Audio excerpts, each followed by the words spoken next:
Good afternoon. Thanks everybody for being here. We're super excited to have our first lightning talks this morning. I'm sorry that I'm not able to join via video right now, but I will be able to be on by the end of the first speaker. So I was hoping that Yarden, would you mind being the first person to go? You're already a co-host.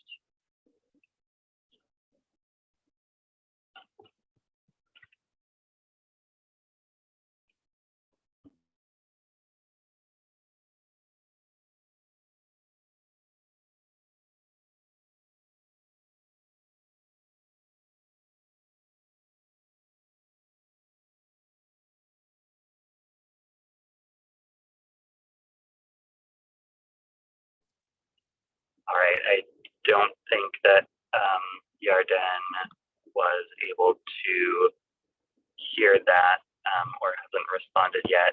Tamás or Cantika, you are both also co-hosts. Would one of you be able to go first? Yeah, sure. All right, you can go ahead and share your screen and we can be off.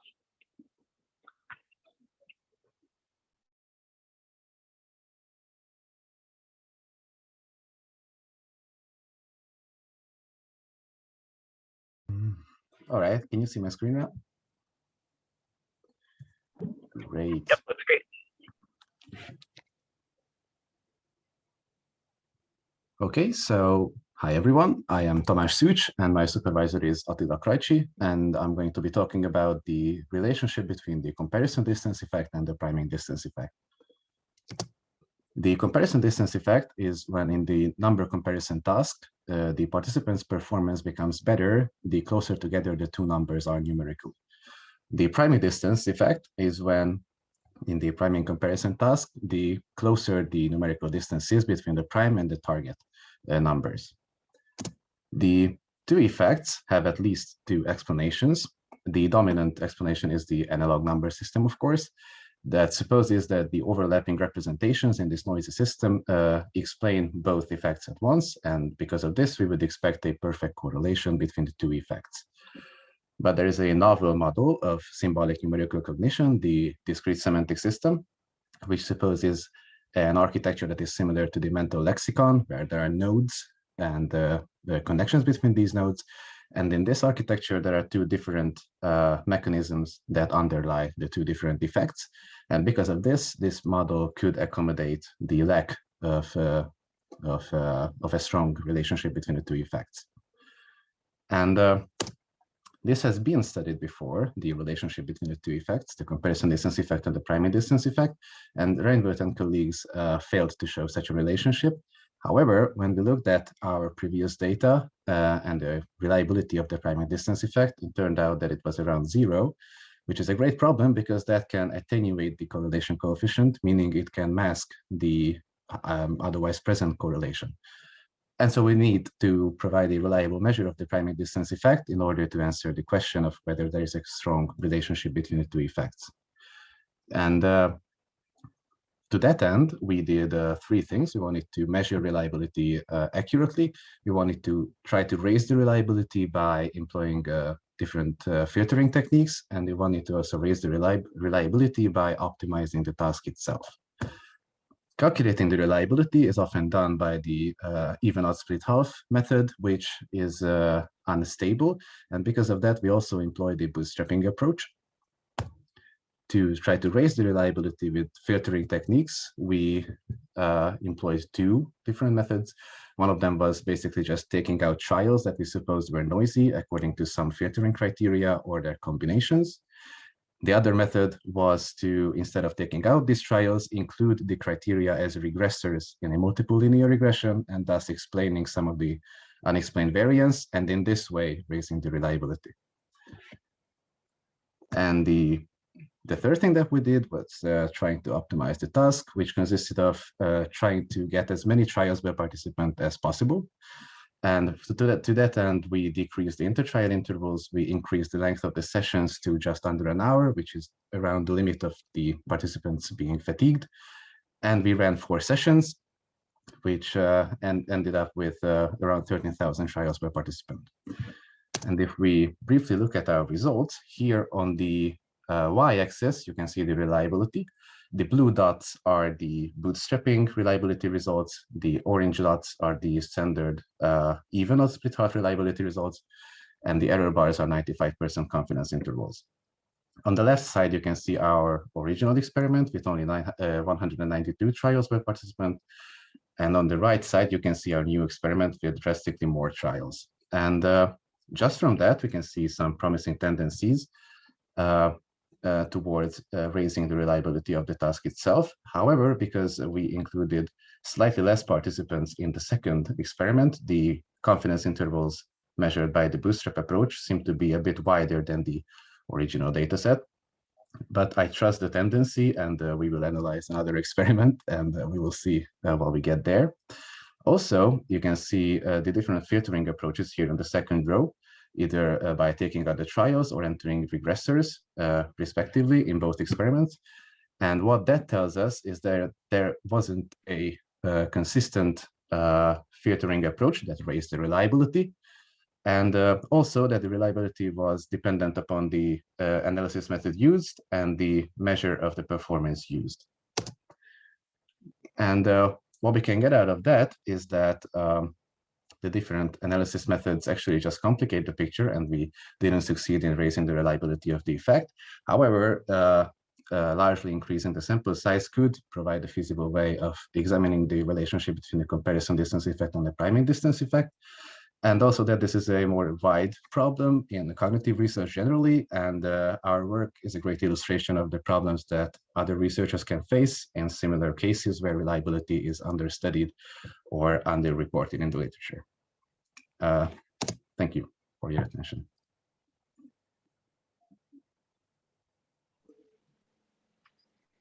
Awesome. Thanks for a great starting presentation, Tamás. We definitely have time for 1 to 2 questions. If anyone has a question, go ahead and unmute yourself or raise your hand, and we can call on you.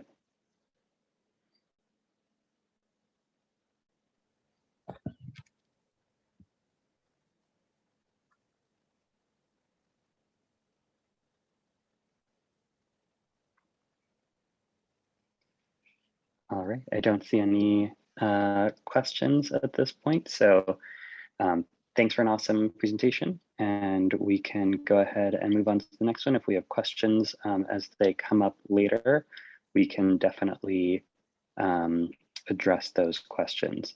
All right, so we have another 7 presentations to go today. And I would love to see if there are any volunteers. I think everyone should be a co-host at this point. Who would like to go next? I can go next. All right. Thank you so much, Cantika. You can take it away. Thank you.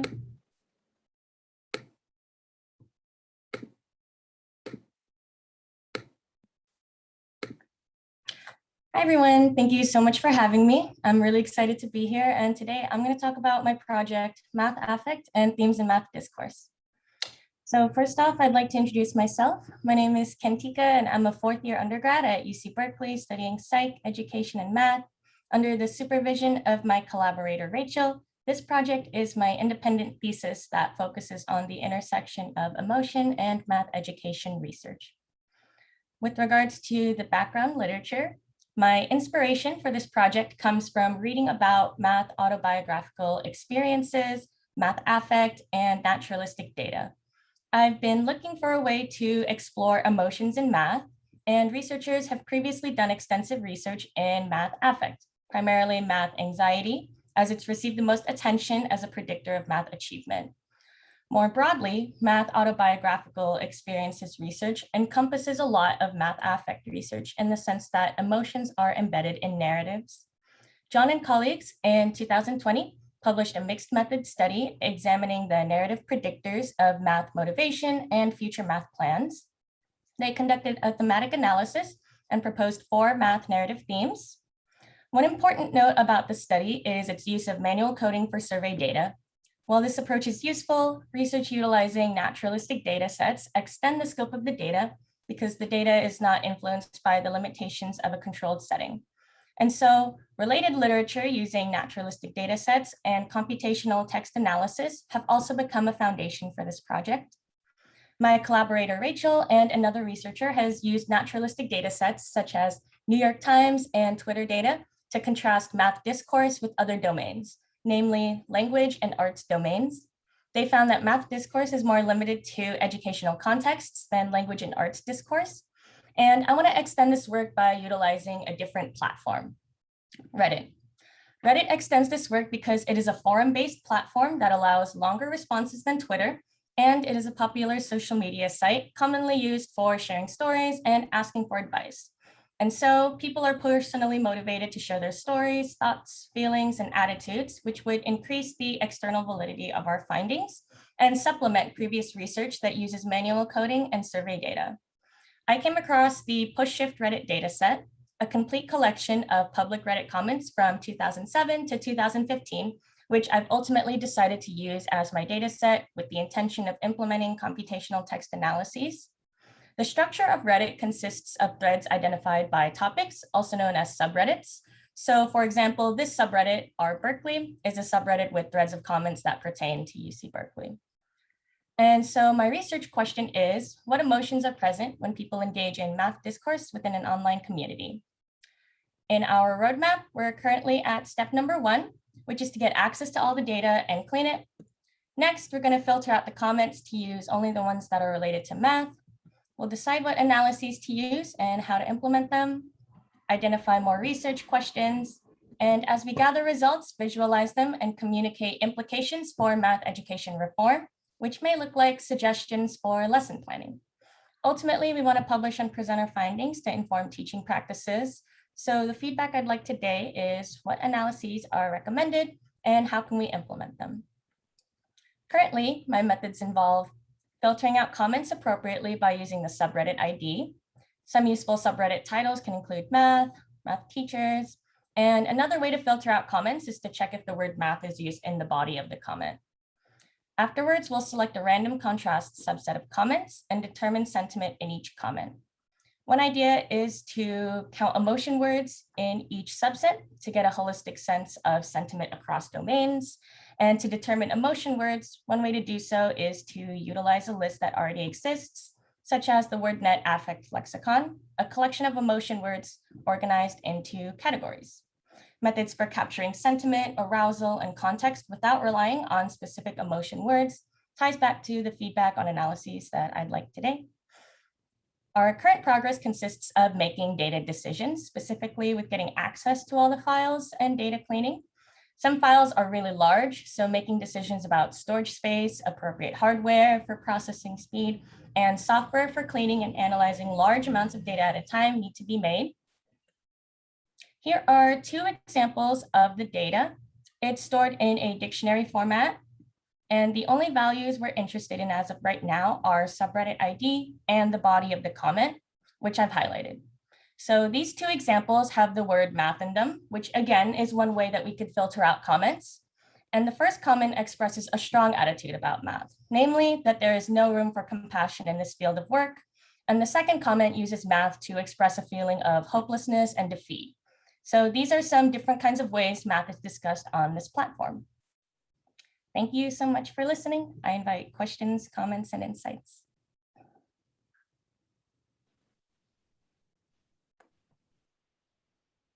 Fantastic. Thank you so much. I really appreciate that. Great presentation. Do we have any questions for Cantika?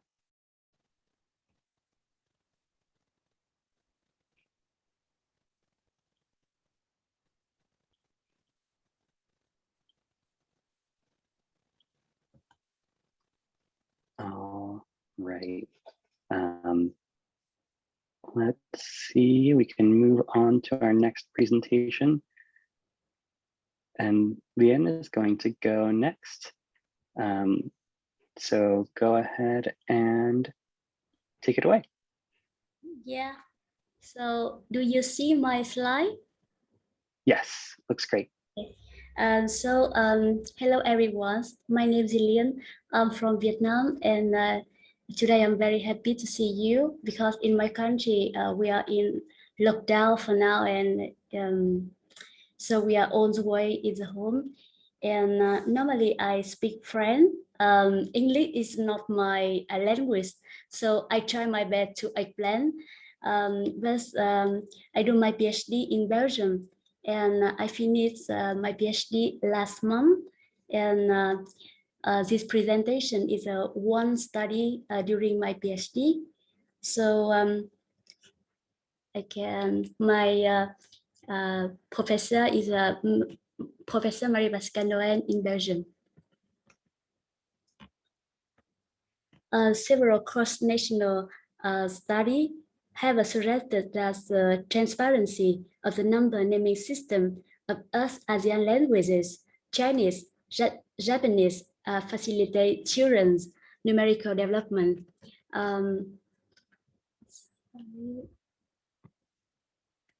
And the Vietnamese number naming system is also makes the Bayesian system very explicit. For example, we talk 1 until 9, and after that 10, 10, 1, 10, 2, 10, 3. And for 30 is a 3, 10. And but in contrast, Western languages, English and French includes teen word.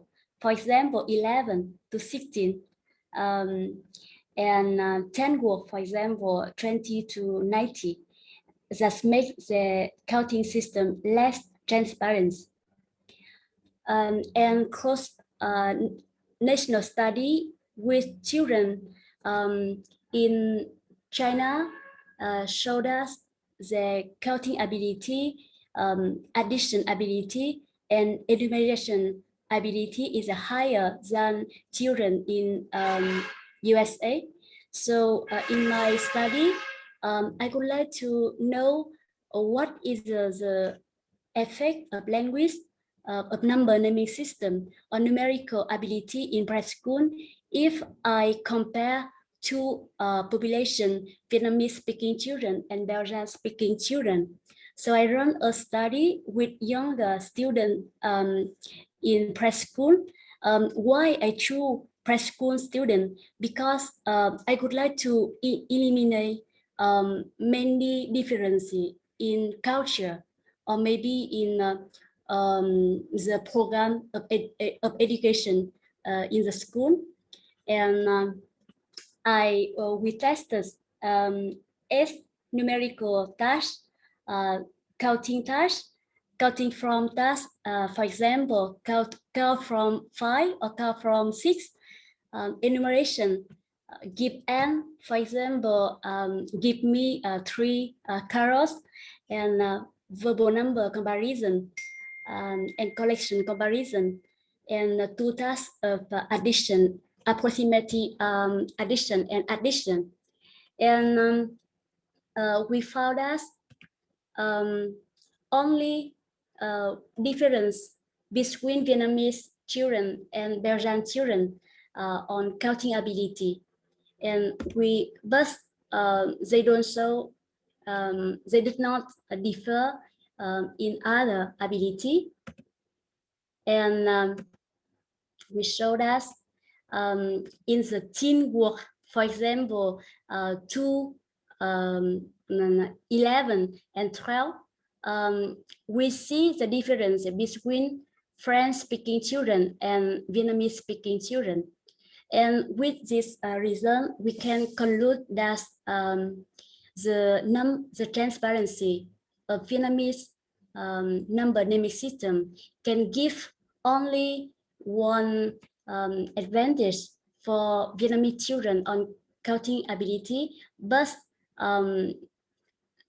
they do not have the advantage on numerical ability in other ability like advances, counting, or non-symbolic ability or addition. So this result is different with other study, for example, study of Miller or study of Zeri. And I think that the choice of population is very important. If we choose, for example, Chinese children, and maybe in preschool, they can learn the addition or more whole numeracy stimulation at home. So it makes the difference in the result. So with my study, with students very young at preschool, we can conclude that the language have the advantage for numerical ability of children, but it's small advantage, not the big advantage for own ability of numerical development. Thank you for your attention, and if you would like to read more about my study, you can, I have the reference here. And for now, I'm working in Ho Chi Minh City University in Vietnam, and during the COVID year, I participate with many other students to write together and getting interest together. And I would like to thank the Association of Mathematics for this opportunity, and thank you for your seminar in the year. Thank you.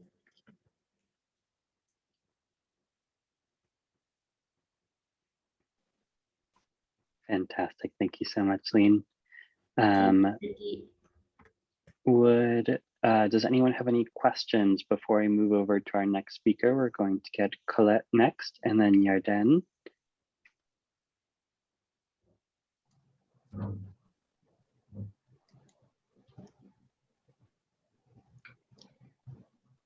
All right. It looks like we do have one question from Pirina. Lien, if you wouldn't mind staying on for just a second, there was a question. Did you use numbers larger than 10 in your study? Excuse me, it's a question for me? Yes. Yeah, can you repeat the question, Andy? Yeah, so the question was, did you use numbers larger than 10 in your study, or what was the range of numbers that you used?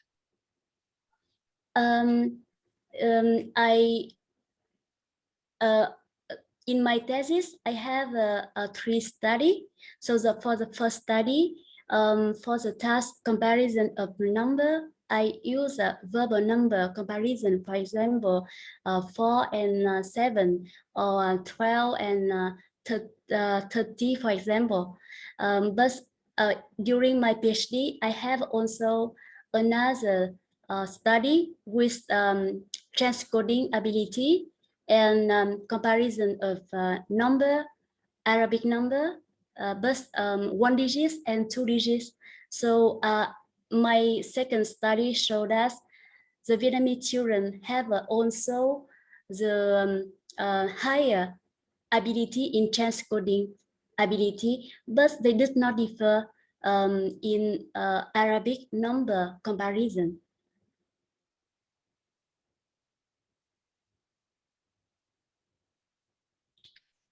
Great, thank you so much. Any other questions can be asked in the chat. Colette, we're going to turn the attention over to you and spotlight you so we can see you.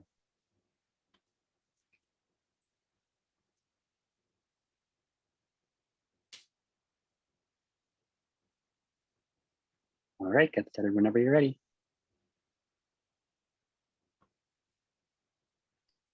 I cannot hear you. I don't know if others are able to.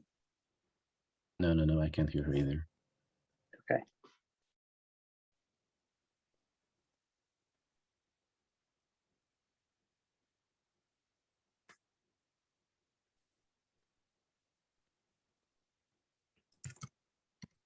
So, am I presented now?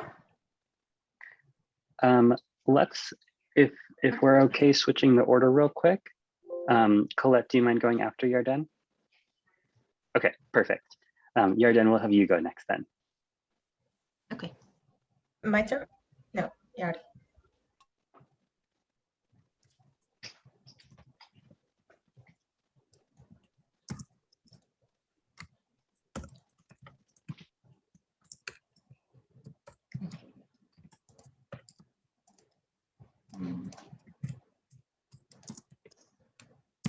Okay, so good afternoon, everyone. My name is Yarden Gliksman. I'm from Ruppin Academic Center from Israel. And I would like to present you a new tool that I developed with some college from Ben-Gurion University, which named BGu-MF, Ben-Gurion University Math Fluency, which is a new computerized tool to assess math fluency. Okay, so what is math fluency and math facts? So math facts are simple familiar exercises which are the base for more complicated arithmetic exercise. In addition and subtraction, we talked about exercise that the summation of them is up to 20. For example, 5 plus 7, 3 plus 6, and so on. And for subtraction, we talked about exercise that if we would do the opposite, then we would have the summarization up to 20, like 13 minus 6, 15 minus 7, and so on. And another type of math facts are for multiplication and division, which are familiar exercise from the multiplication table, like 4 multiplied 6, 72 divided into 9, and so on. Why are those math exercises so important? Because if we know those answers good enough and well enough, then we can dedicate our resources of attention over numerical abilities and so on to more complicated exercise. If we want to do a large number addition, or if we want to do a large multiplication exercise. If we know the math fact, then we will have better performance even in higher arithmetic exercise. So usually when we talked about arithmetic, we mostly consider inaccuracy rate. However, there is another important measure, which is reaction time, which deals with how fast can we answer those exercises. So math fluency talks not only about the accuracy rates, but also about how quickly and how proficient are in solving those exercises. So a common way to evaluate math fluency is by the Woodcock-Johnson battery, which has a math fluency test. Their math fluency test is manually, it's with paper and pencil. It takes 3 minutes. Participants get a page like this with 151 exercises, and he needs to solve the exercise one by one, and after 3 minutes he finished, and we count how many exercises he performed and what are the accuracy rates. However, those in the BGu-MF, in the Woodcock-Johnson, there is a limited number of exercises, which means that if participants finished all the 151 exercises in 3 minutes, we can't differentiate between participants that can perform 151 between participants that can perform 200. Moreover, the Woodcock-Johnson math fluency test includes only 3 math operations: addition with exercise up to 20, subtraction exercise up to 10, and multiplication, but only from exercise number 61 and so on, which means that if participants performed only 20 exercises, you can't know what is multiplication ability. So recently, we developed a new tool named the BGu-MF, which is a computerized new tool to evaluate math fluency. The new tool has many advantages. First, it's computerized, which means that we can do it online. And moreover, we can calculate reaction time per exercise and per different type of operation. For example, we can see that participants may be very good at addition exercise, but it's not good enough in subtraction exercise. So we can differentiate between the time that takes to different type of operations for the same participant. Another advantage is that the test is adaptive, which means that the examiner may decide whether he wants that the test include all operations, or for example, if I work as a teacher with children in first grade, I can decide that the BGu-MF may contain only addition and subtraction. Moreover, I can decide what level of difficulty of the exercise I want to insert into the test. Only exercise up to 10, or even with carryover, or up to 20, and so on. The test is producing that participants need to produce the answer. They see an exercise on the screen, and they need to type their answer, and then when they press enter, the next exercise appears, which means that their attention all the time focus on one exercise, unlike that page that you saw before of the Woodcock-Johnson. Another important thing is that there is unlimited number of exercises. If participants finished 100 exercises, he have another 600, and the order of the exercise is random, which means that he can see the same exercise even twice in the same session. Another thing is that our tests include all the foreign operations, including division. And as I show you now, we found it to be a reliable tool, a valid tool, which means that it has a similar result as the Woodcock-Johnson. And it also predicts higher math abilities. Okay, and you can find it over here. It's available online, and of course, it's free to use. So this is the way the exercise seen the BGu-MF, an exercise appears, and then the participant required to type his answer in this square. After you press enter, another exercise appears. At the end of the 3 minutes, there is a summarization of its performance. Each row here, is an exercise. When we see the exercise that's presented, what participant responded, if he was corrected or not, how long it took him to press the first digit and the last digit. And here we see a summary per operation. Okay, so for example, we can see here is that multiplication and addition are faster than subtraction and division, for example. Okay, so we took this test for 110 adults who performed the task twice with a gap of a week. And we looked at 3 measures: the number of exercise, how was it in the first and in the second session, their accuracy rates, and their response time. And we see that there is high correlation in both measures, the number of exercise and in RTs. In accuracy rate, we see that there is ceiling effect, because a lot of participants achieved 100% of accuracy in one of the sessions. So the correlation is a bit smaller, but it is significant. Then we asked participants also to perform the Woodcock-Johnson math fluency test, and we see the correlation between them. And again, we see high correlation between the 2 sessions. However, the BGu-MF include the division exercise and include the reaction time per exercise and per operation, which is a great advantage of this tool. And finally, we look on this test and look if it can predict higher math abilities. So we look on the performance of the BGu-MF in 3 measures, and we took the participant math matriculation exam and their PET exam, and we see that the BGu-MF may predict. It's a small correlation, but it's still significant, even if it's weak correlation, which shows that it's even in a short tool of 3 minutes, you can still predict higher math abilities. So thank you, and those are my colleagues for this project: Chuyan Qu, Ronen Hirschman, and Avishai Yanik from UD and Ben-Gurion University. Thank you.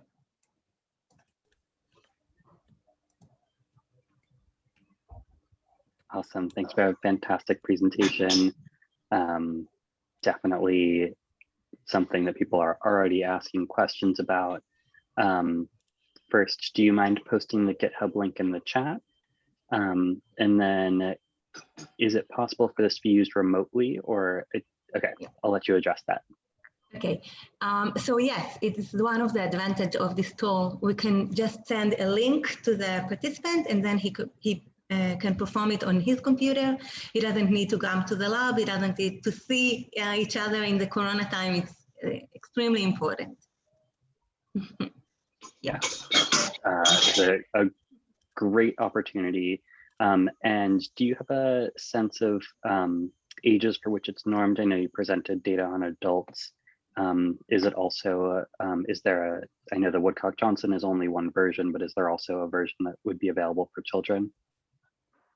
So the exercise in the tool is random. So which means that in 2 sessions, we don't have the same exercise. Each session contains different exercise and it's random. So even though that it's random, we still see pretty much high correlation between the sessions. Thank you so much. All right, we're going to turn the floor over to Damla, who will present her work. Yes, hello everyone. First of all, I would like to share my screen. Sorry.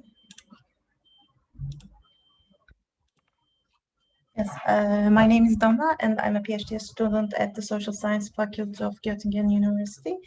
And my supervisor is Professor Tamás Szűcs. And my study is on the development of planning ability in problem solving from grade 5 through 7.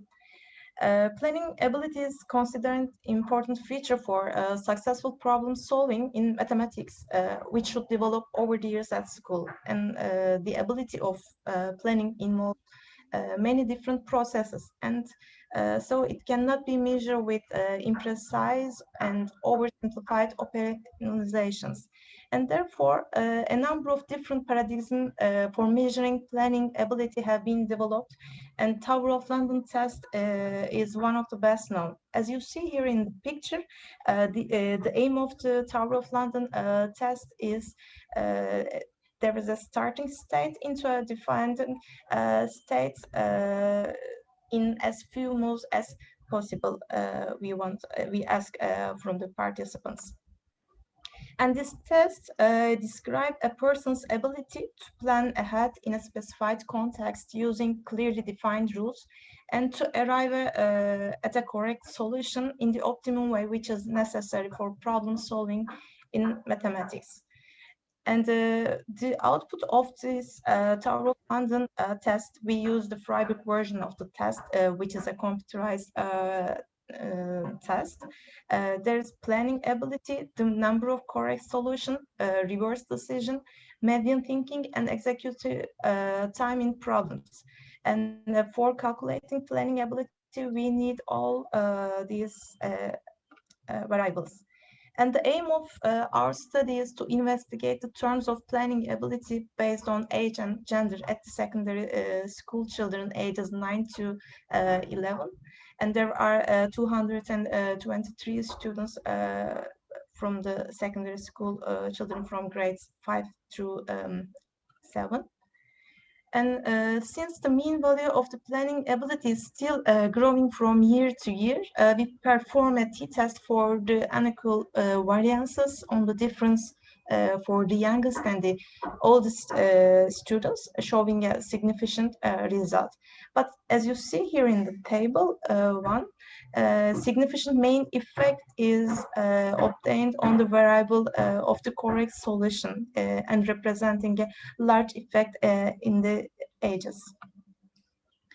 Before starting the analyzing, actually we expect no differences in gender in terms of the variables based on the Culberson and Zillmer's study. However, gender plays a significant role in this study in the reverse decision and selection of an impossible position. But gender does not have a statistically significant influence on planning ability.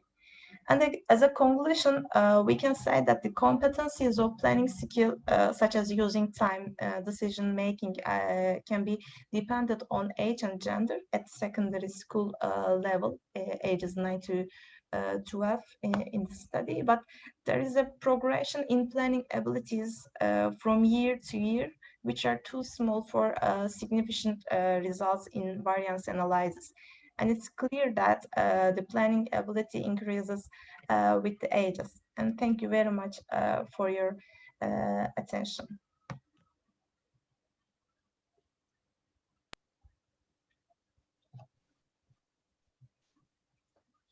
Fantastic. Thank you so much, Damla. Does anyone have any questions?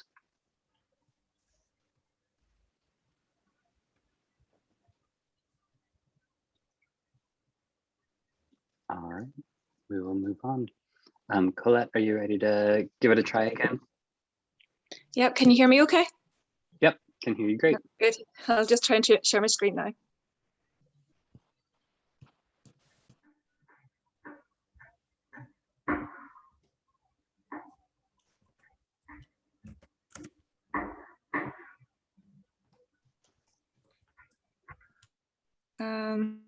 This is not going well for me today, but I'll just talk you through it, and I'll just go off my script if that's okay.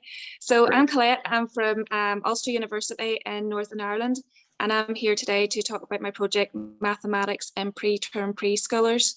So I just want to firstly clarify what I mean whenever I'm talking about very preterm. These are children who have been born but under 32 weeks gestation, and you'll hear me call them VP throughout this presentation just to save me getting tongue-tied.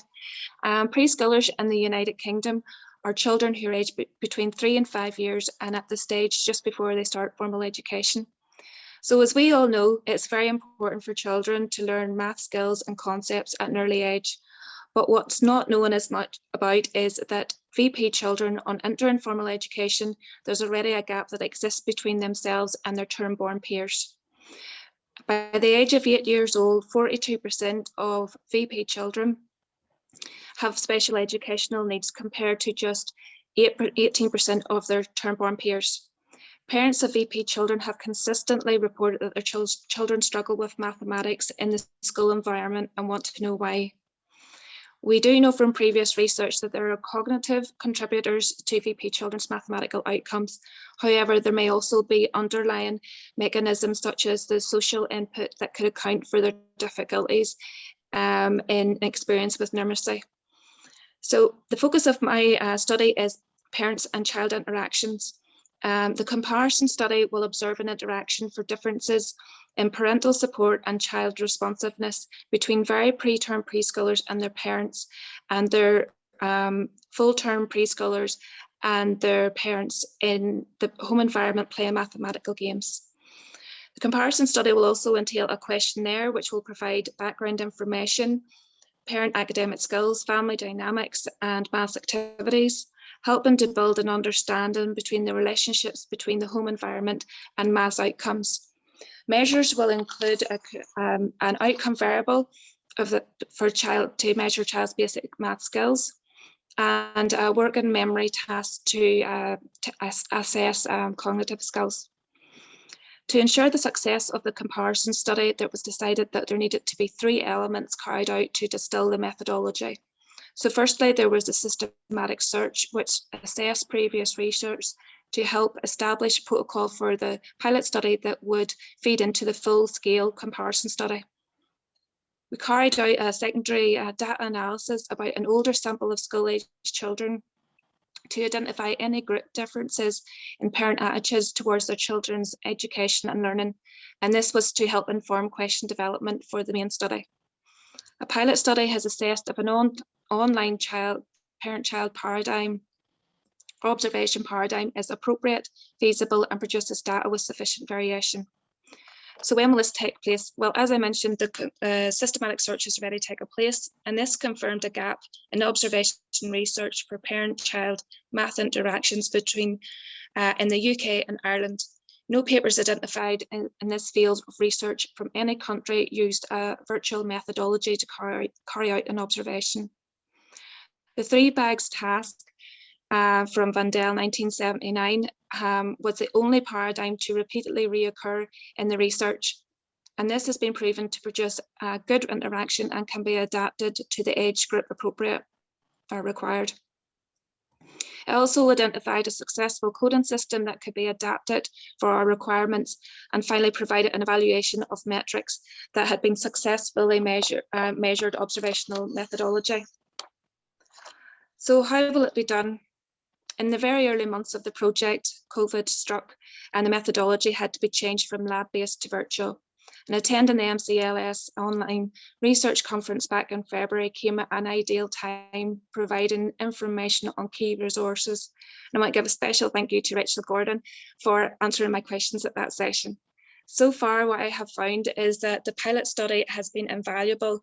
Even with only 7 participants, it has shown us that the online methodology will streamline administration, lower the cost, and benefit recruitment for the larger study. In 3 separate emails, the researcher can send an invitation and participant information. Secondly, they can provide links to participants to choose available dates and times set by the researcher using the online tool Calendly. If this is linked to your Zoom account, it issues the participant with a link, which is also sent to the researcher and added to their Outlook account, and a separate link for Qualtrics to complete consent. And finally, a follow-up email with the link to Qualtrics for the questionnaire. Permission was given from our ethics committee to obtain assent from the child by generating a separate recording to the observation data. The task lasting 15 minutes is generating sufficient varied amount of data that has the potential to be shared in other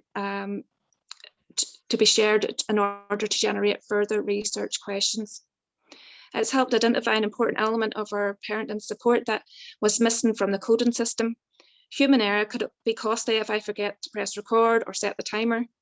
And verbal data from observations were transcribed using the online AI tool Otter, which I think will help save time in the larger study. I just want to give a major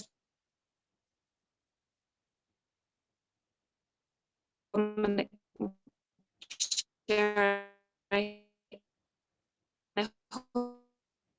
And I empowers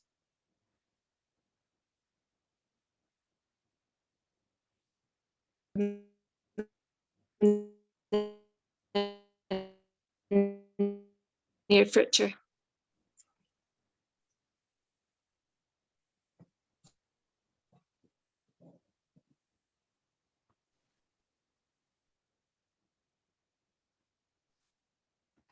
All right, it looks like we were plagued with technical issues throughout, but it was a wonderful presentation. Thank you so much, Colette. Does anyone have any questions? And then we will transition to our last speaker.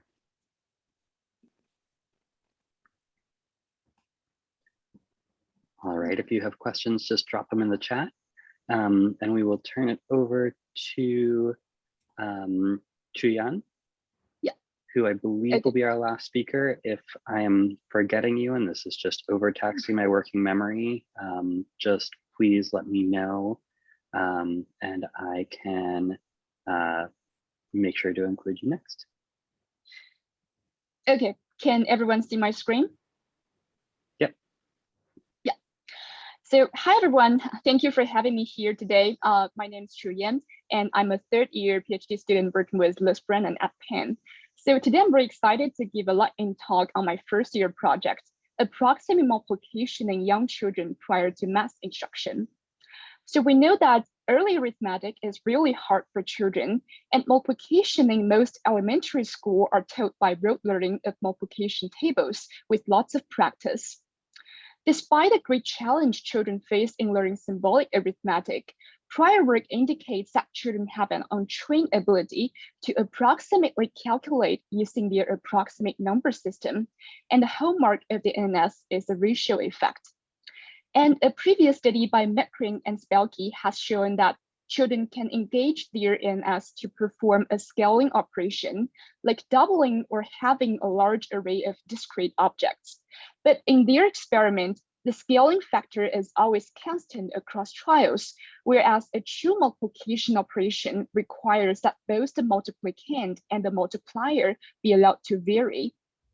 So for the current study, our first goal is to determine whether young children can go beyond the scaling operation to perform approximate multiplication, flexibly attending to both the multiplier and the multiplicand prior to the multiplication instruction. And for the second goal, we know a lot of evidence suggesting a link between NS acuity and symbolic math performance across development, but the mechanism underlying this link is still unclear. So here we want to test whether non-symbolic approximate multiplication mediates the relationship between the NS acuity and symbolic math abilities. So for our methods, 44 children aged 5 to 8 participated in our experiments. And children first completed the approximate multiplication tasks, and then they were tested on other additional assessments, which are listed here. So we designed a novel game to assess children's approximate multiplication. On demonstration trials, children first learned that Buzz the bee likes a special kind of flower that always has the same number of pollen pieces on each petal. So here, the petal number is the multiplier, and the number of the pollen pieces on each petal is the multiplicand. And Buzz collects all the dots into his honeypot. And then a comparison target appeared, and children had to choose which honeypot had more dots.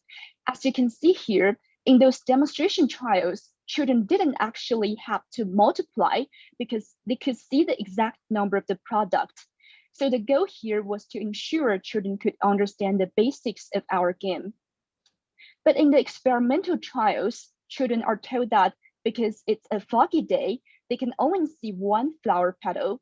So knowing that the same number of the dots are on each petal, they had to mentally multiply the dots on one petal by the number of the petals to infer how many dots were collected into this opaque honeypot.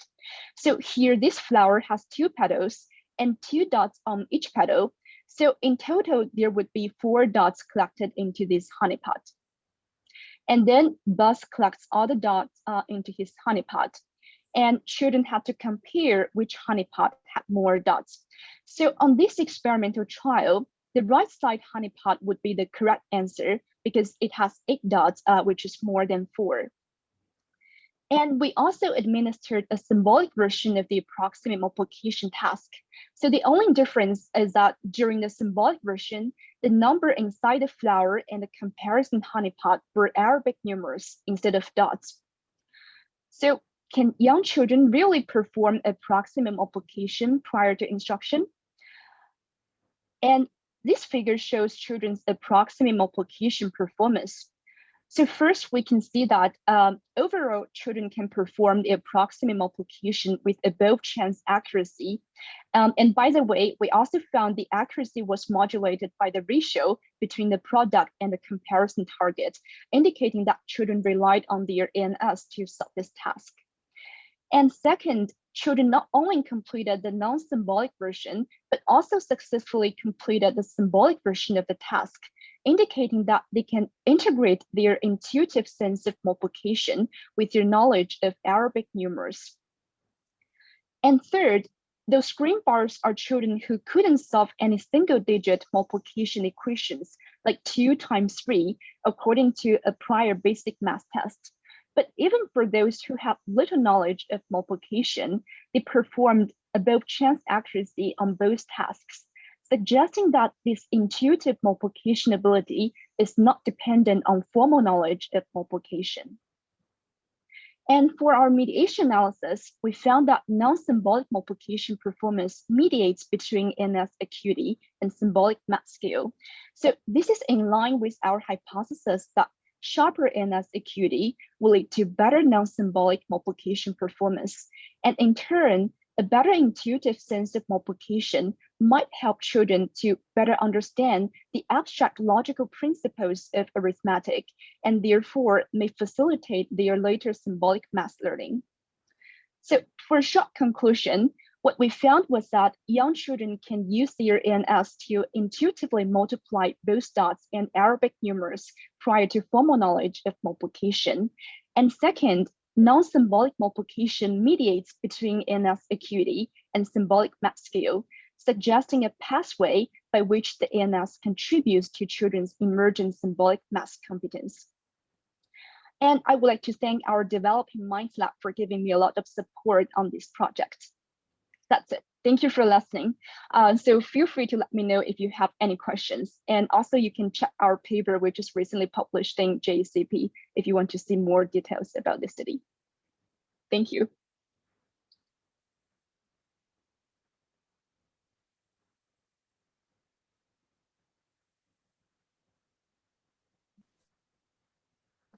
Awesome. I'm really excited to read that paper. I think I've had it open since I first got the notification, and eventually I'll make it across those tabs. All right, would you mind sharing the name of your paper Yes. in the chat? There you go. And then there was a question from Alexander McBurney. Right. Sorry, I cannot see the chat window. Can anyone just repeat that question for me? Yeah, Alexander, do you want to jump on and ask the question in person? Sure. I was just wondering, beyond the instructions given to the participants, what measures you used to ensure that they weren't simply just adding the numbers together? Right. So you mean that if they can, if children can use like the repeated addition to solve this approximate multiplication task, right? Yeah. So actually, we did some analysis to ensure that children couldn't rely on any alternative strategy other than approximate multiplication to solve our task. So, for example, if there are 3 petals and 3 dots on each petal, this problem could be solved as 3 plus 3 plus 3 if they are using the repeated addition. And if there are 4 petals and 3 dots on each petal, this problem could be solved as 3 plus 3 plus 3 plus 3. So we can notice that the greater the multipliers are, the longer reaction time would require to compensate for the additional computational steps. But according to our analysis on the reaction time, actually children's reaction time was not modulated by the magnitude of the petal, which means that they are doing parallel approximate multiplication instead of sequential repeated addition. Yeah, I don't know if this answered your question, but let me know if you have any other more questions about that. No, that was great. Thank you. Yeah, thank you. Any other questions?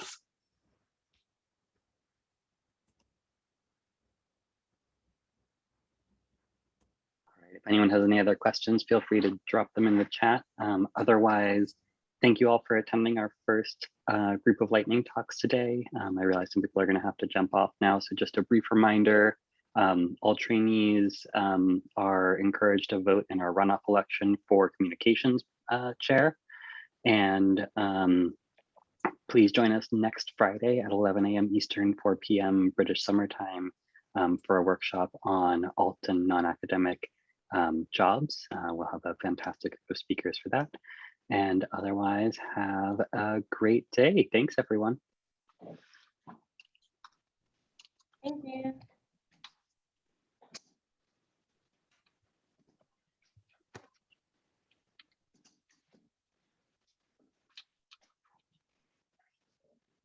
Thanks. Bye-bye.